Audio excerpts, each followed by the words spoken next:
Thank you so much for joining us on Insight. It's Insight on Citizen FM 93.7. My name is Lawrence Umotte. Happy Democracy Day. What else can I say? Until June 6, 2018, this Democracy Day was normally held on May 29.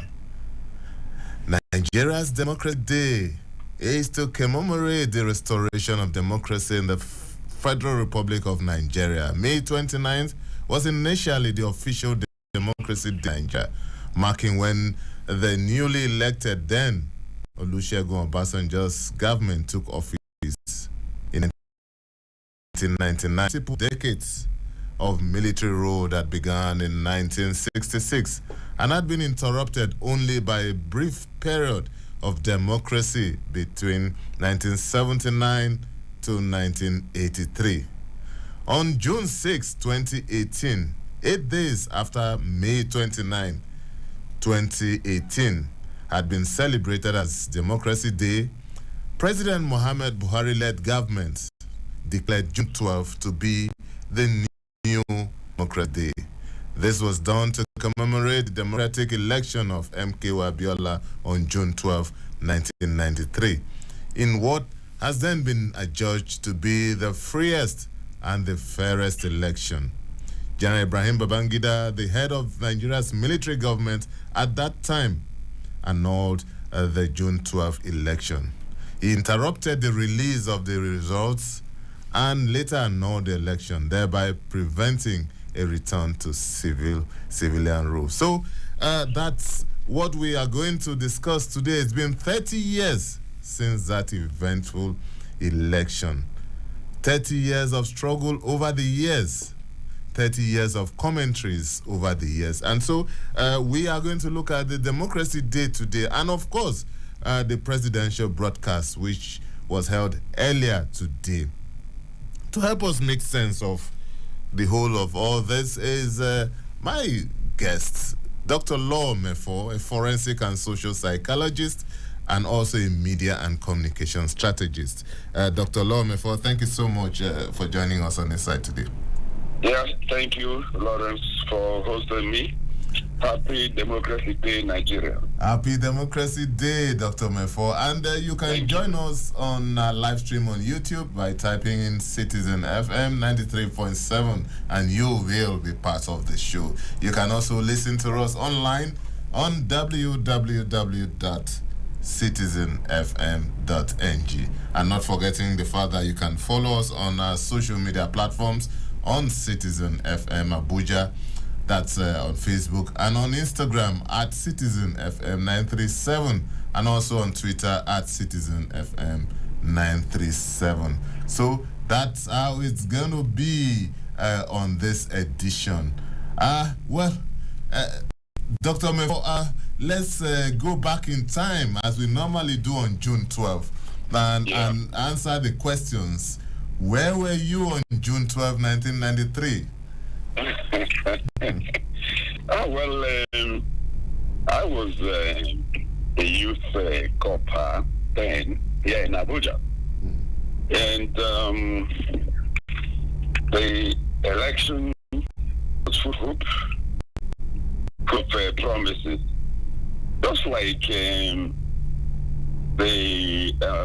February 25th presidential election, that was the 1993, June 12, was epochal, really epochal. Nigerians were upbeat.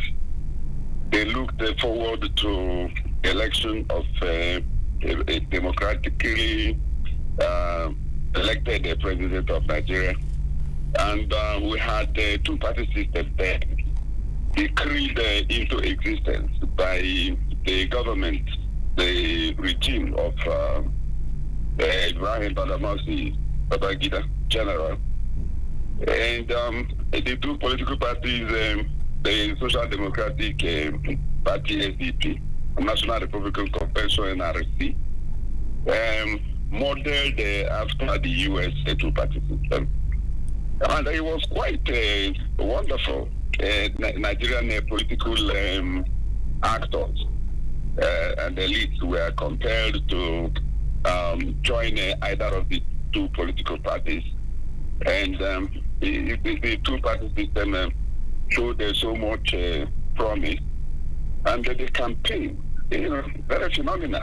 I was a full-grown adult, a graduate. Like I said, I was serving as a copper then. So I was in my early 20s, and it was such a beautiful moment for the country. And the umpire then, that time INEC was NEC, National Electoral Commission. It was Abdul Salami that added independent as to make it INEC, or Independent National Electoral Commission. It was headed by Professor Humphrey Nwosu, a protege of a former chairman of NEC, or INEC, as we would rather have it now, called Professor Emma Awa, a great Nigerian. And then he was determined to really hold a free and fair election. As he was in the process, there was a body led by the late Arthur Zerike, a body called the Association for Better Nigeria, something like that. Yes, they went to court and got an order, They gave the military the opportunity to annul the election. So that's just a summary of what happened. Otherwise, between Abiola and Tosa, the two presidential candidates, it was very clear that the Nigerians, wanted Abiola being more open, more detribalized, more, he was loved both by Christians and Muslims. He was generally loved, his welfarist postures and all that. So he was to be the president. But following the annulment of that election, the impasse, began, and Abacha came in, arrested Abiola, and he died in the process, and the rest is history, as they say. All right. Dr. Mefo, quickly, let's move on because we don't really have much time today. I'm sure you listened to the president's broadcast this morning. I did. Let's look at a few issues. One, he called on Nigerians to make sacrifice for a better Nigeria, to move the nation forward. And some people have started asking the question, how much more sacrifice will Nigerians make? What are the sacrifices that our leaders on their part will be able to make? Well, you see, President Asiwaju Bola Ahmed Tinubu, his speech generally, I think, was okay. He spoke more or less from his heart, and renewed hope and commitment to democracy. He assured that he would pursue truth and justice. That is quite heartwarming. And then talked about the fuel subsidy, and that is really necessary, that the Nigerians will have to bear the pains and get rewarded through massive investments in transport, health, education, and so on and so forth. But you see, you asked a very vital question: how much more sacrifices are Nigerians supposed to make? I know that if he really wants to succeed, let's face reality.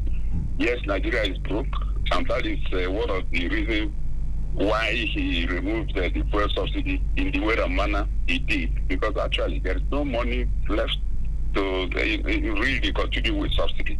That is one.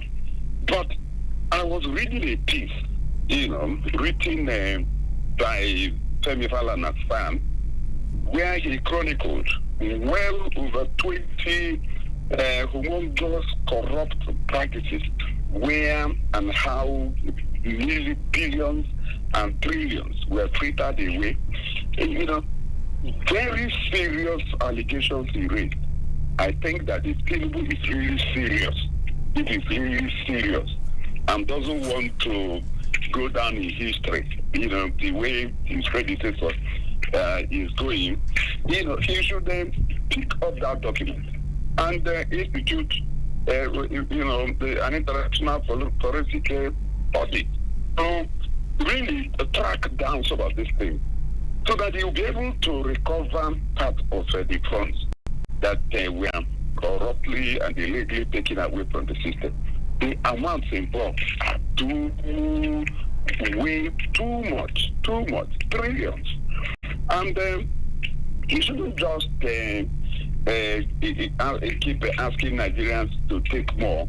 Those public officials that stole from Nigeria, permitting to use that word, should be made to, even if they don't pay for their actions, let them return. What is recoverable? Yes, what is recoverable? I just drew our attention to what Falana released just yesterday. If you haven't seen it, I'll forward it to you that you can see for yourself the issues raised by Falana. Look at what Hadi Sirika did with Nigeria Air. The amount involved in the so-called Nigeria Air that hasn't gotten past the first stage in what you may call accreditation and licensing of Nigeria Air. It was still on the first stage. And meanwhile, Nigeria has committed over 600 billion. So what? That's the question. Because there is no single aircraft, not one. And you needed at least 3 aircraft before you can get your license. We have none. We have to go and hire Ethiopia Air, and brand it Ethiopia Air. It was a chartered flight, but painting it, branding it Nigeria Air is in itself a fraud. So I'm giving a simple example of where the president will have to look. He has to look beyond soliciting cooperation of Nigerians. He needs to go after the people who are holding our money. I just talked about, yes, he has gone after MFLA. That's okay, but I do hope that he's not going after MFLA as a political vendetta. If he's doing that for vendetta, has not helped anybody. That is the truth. Because I don't know why he will go after MFLA and men like Erika are still walking around free. And they are ordered. Visibly dealt with Nigeria and Nigerians. Those people will have to account for the money they are holding. All right, Dr. Mefo, the president also in his speech today said that unnecessary illegal orders, court orders, used to truncate or abridge democracy will no longer be tolerated. How do you look at this speech? It's not. It's a red flag for me, because he is heading the executive arm and not the judiciary. He's not the one to tell the judiciary what to do. But that's a fact. And in a presidential democracy, you have 3 arms, and the 3 arms of government are coordinate and even equal, even though the executive arm needs to be the superstructure. But for me, for him to talk about orders that are frivolous, I don't think he's in a position to determine which order is frivolous. It's the judiciary that will do that. What he can do, however, is to, behind the curtains, get the CJN, who is the head of the judiciary, to come up with new practice direction, that will streamline a number of things. And again, even some of the things, what he said, they have to require some legislative intervention. That means they have to legislate the process, into law, so that the judges will have to be restricted. There's what you call territorial jurisdiction, and subject matter jurisdiction in adjudication. if these things are really streamlined in such a way that those who go about for forum shopping can be stopped. For example, you have a problem in Anambra and you go to Sokoto to get an order. Why should that be? You understand that? So these are ways I think you should quietly go about some of these things without appearing to be muzzling other arms of government. Because if he does, he becomes a danger to democracy itself, and presidentialism particularly. All right. So, it's not, he may mean well. His intention may be noble, but he's encroaching on the other arms of government. All right, thank you so much, Dr. Lome. For we have to leave it at that, and I'm sure in the course of the week we may have cause to maybe scrutinize the speech and so many other developments as case may be. That would be nice. Thank you so much, Dr. Lome, for forensic. Have a blessed day, Nigeria. Thank you so much, Doctor. Yes, that was Dr. Lome, for forensic and social psychologist, and also a media and communication strategist. He was our guest on Insight. Insight will return in a moment, where we'll have my second guest already standing by, Suleiman Gaya, who is the chairman of the Northern Guild of Editors, is already in the studio. Insight will be back in a moment. Please don't go away.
Tech Talk with Mina, bringing you news updates on digital technology around us, discussing the latest developments and how technology can enrich you and make your life more exciting. Citizens Tech Talk with Mina. Welcome to our world of technology. Every Wednesday, 11 a.m. to 12. Citizens Tech Talk with Mina, expanding our global reach through technology. Looking for the best in news updates? Yeah, man. Listen to Citizen FM 93.7 Abuja. Now listen. News on the hour, 7 a.m., 8 a.m., 9 a.m., 10 a.m., and 11 a.m., 1 p.m., 2 p.m., 3 p.m., and 5 p.m. News at noon, 12 noon. News from across the states, 4 p.m. And our major news at 6 p.m. Citizen FM 93.7. Always precise in news broadcast. I say get out of my house. How we no get out? He go hard in you. If you make a 10 slap on me, something go scatter in the walk on the air, I'm shingam me do it got atavi. And Banev, the year in Kwayan Shingam Pagachi, doing me sit to my myongo, he at the Utiv Shaitioki Citizen FM 93.7. Gadioka Shin, or one and Banev Kwa, Ngwankwa, Mashi Henen Kwachi, Amacho Tom, Ihemion Danza Aqua, aha, at the Utichi, Kati Wasi, Shaitioki Citizen FM, at the Utichi.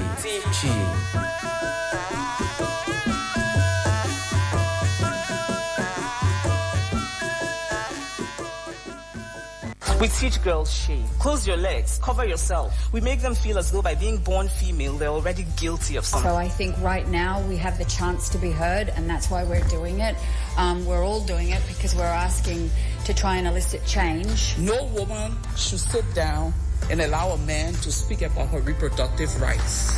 But it is about opening spaces for other women and not to be seen as token, and that because I'm a woman, I'm only speaking about women at the table. No, I'm speaking about side of the table that is empty and that women have to be there. So I want us to leave this world better than we found it. And how I choose to affect change is by speaking up, by being the first and by being the dominant. Over 4 billion of the world's population are girls and women, also faced with challenges that affect our world and contributing solutions to them. Let's have conversations and get some answers to them through their eyes and voices. Tune in to Perspectives, where we discuss important issues ranging from climate change, politics, health, the economy, and lifestyle on Citizen FM 93.7 Abuja. Weekdays from midday. Perspectives. Conversations that matter.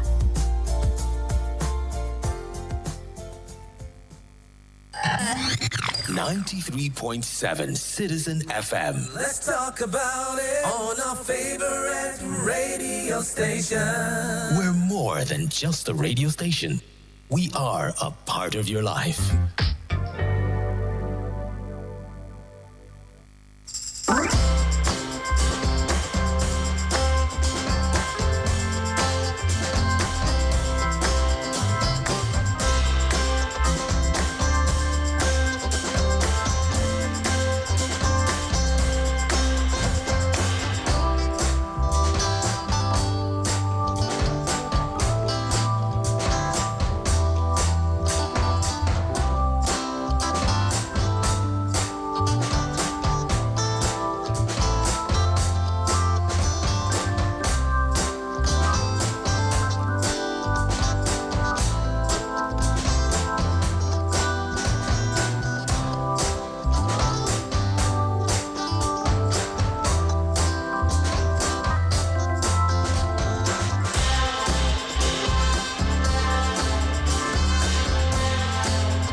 Thank you so much for staying tuned. It's still Insight on Citizen FM 93.7. My name is Lawrence Umotte. My guest is here, and we are talking about June 12th, Democracy Day. So much to talk about.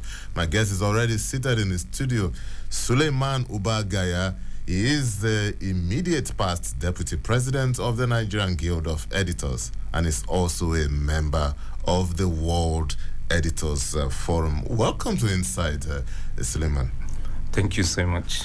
Suleiman is a senior colleague in the industry, an editor. It's not a mean feat, former deputy president of the Nigerian Guild of Editors. Once again, welcome to Insight. Thank you so much. And so we are talking June 12th, we are talking Democracy Day, and these are tough that are that you are familiar with as a journalist of long standing. I'm sure the history of June 12th, the history of democracy in Nigeria, it's something that you have practically all your life been dealing with as a journalist. Before we even go into the details, let's also use this opportunity, as I always do on this day, to remember some of the heroes of the struggle. The list is, we can never get a complete list of those who took part in the June 12th struggle, the democracy struggle. But we still remember a few of them. Chief Adekunle Ajasin, Chief Abraham Adesanya, former deputy leader of Nadeko, Chief Anthony Enaro, Chief Gani Fawemi, Professor Wole Soyinka, Chief Olisa Pakoba, Ayobi, Femi Falana, Frank Kokori, Rear Admiral Ndubisi Kanu, Dr. Beko Ransom Kuti, Colonel Tanko Umar, former governor of Kaduna State, then Balarabe Musa, Chief Ayo Adebanyo, Chief Ayo Okpadoku, Bola Ahmed Tinubu, thousands of activists, journalists, and students who were on the frontiers and trenches during those tough days of the military rule between 1993 to 99. Journalists, a lot of our colleagues paid the supreme price during that struggle. And just like is customary on this show, on this day, on June 12, 1993, Suleiman, where were you?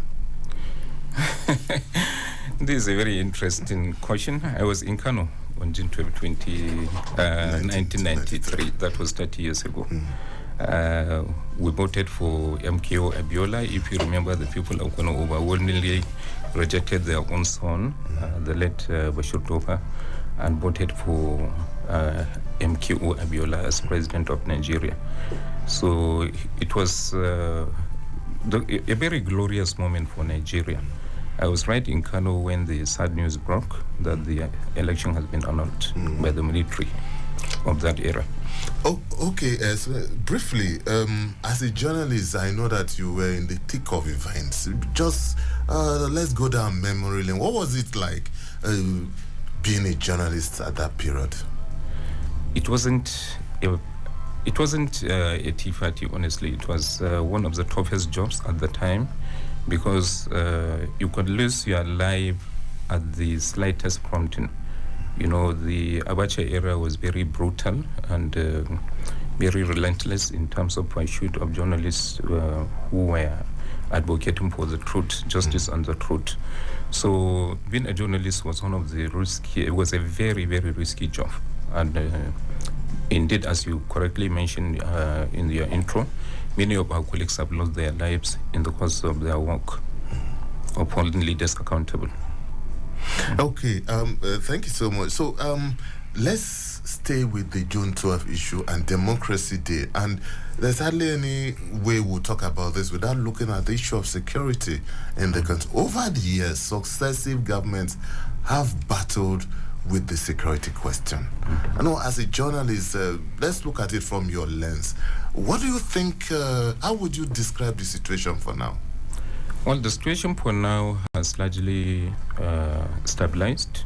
I will say the military has, in the last 3 years, done a lot in terms of defeating the enemies of the nation, especially the terrorists, Boko Haram, ISWAF, that is Islamic State for West African Province. They have largely been defeated, and what remains now is just attack on largely sub-targets. You know, so I will say Nigeria as a country has recorded tremendous success in its fight against its enemies. And I believe a lot more successes will be achieved by the present administration, especially if it appoints the right kind of people to man the security services and intelligence services.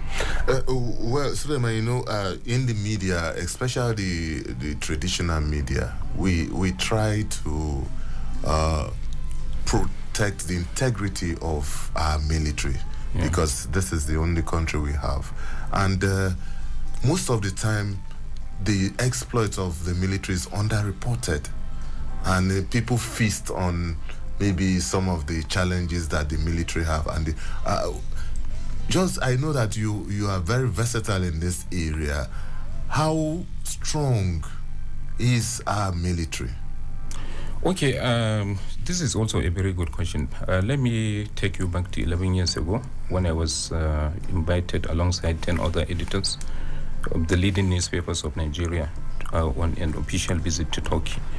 The president of the organization that is like the Nigerian Guild of Editors, the Guild of Editors there in Turkey, attacked us kind of by saying we were supportive of terrorism in Nigeria. And we asked him how. he said he has noticed that in Nigeria, editors give a lot of prominence to activities of terrorists. That is, if Boko Haram strikes, we always put it on page 1. That is front page of newspapers. And that he reminded us that the terrorists thrive in publicity. They always like publicity. Their food is their oxygen. And that the more you mention their exploits, giving it prominence, it's like the more you are encouraging them. So he told us that even though the Turkish media was not quite friendly with the government of Turkey, they make sure they do not give prominence to activities of PKK, an organization that is dubbed a terrorist organization. That if PKK makes any attack, they always publish it deep inside their newspapers.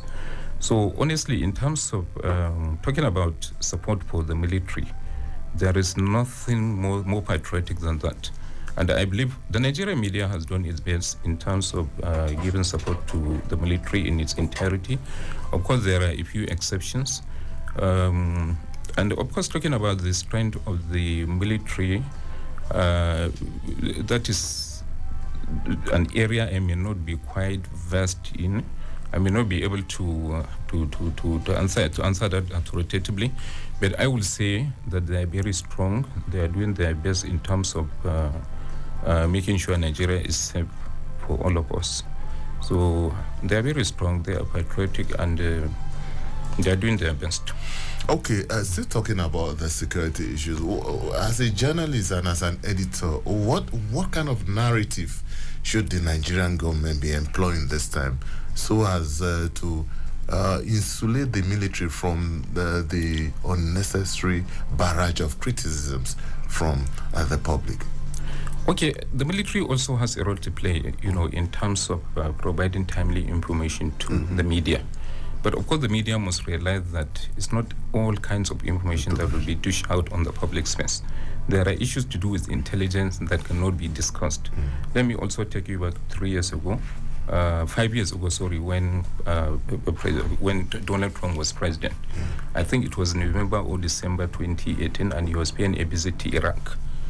The American media was informed, but because they were all patriotic, and knowing the fact that Donald Trump was their enemy number one is the American media, they did not divulge it to the public until he was on his way back to America and was already in the American airspace. Exactly. That was when they, broke the news. But if it were in Nigeria, I bet you there are a lot of media houses that may rush, to break the news. To break the news. So, of course, I'm not saying... I know a lot of our colleagues have been very patriotic, but this idea of breaking the news as much as possible, if it is to do with security, we have to weigh it seriously before dishing it out to the public. So, and this brings us to the need for collaborations between security agents. Even the president noted that in his first meeting with the security chiefs. Yeah, he said so. He emphasized on the need for the security and intelligence services to work together in synergy, because without synergy, there is no way they can attain the objectives that they are set to do.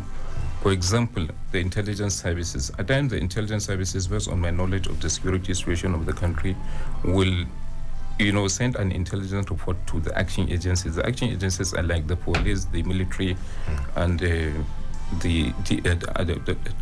police and the military, basically. Of course, the other paramilitary services are also part of the action agencies. But instead of them to take action, at times they will, because of suspicion, they will also decide to launch their own investigation to verify the information. And before that information is verified, probably the intelligence will have been watered down, will have expired. Probably by then, the enemies will strike, thereby rendering the intelligence useless. So, but if there is synergy, once an action agency receives an intelligence from an intelligence agency, it will simply take action without wasting any time.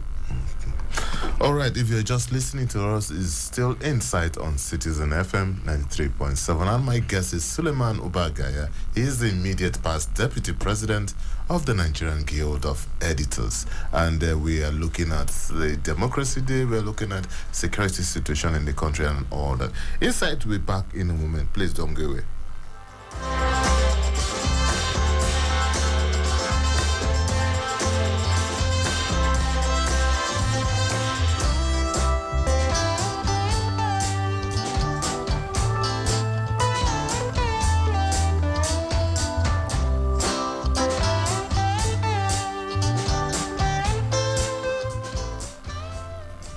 Thank you so much for staying tuned. It's still Insights on Citizen FM 93.7.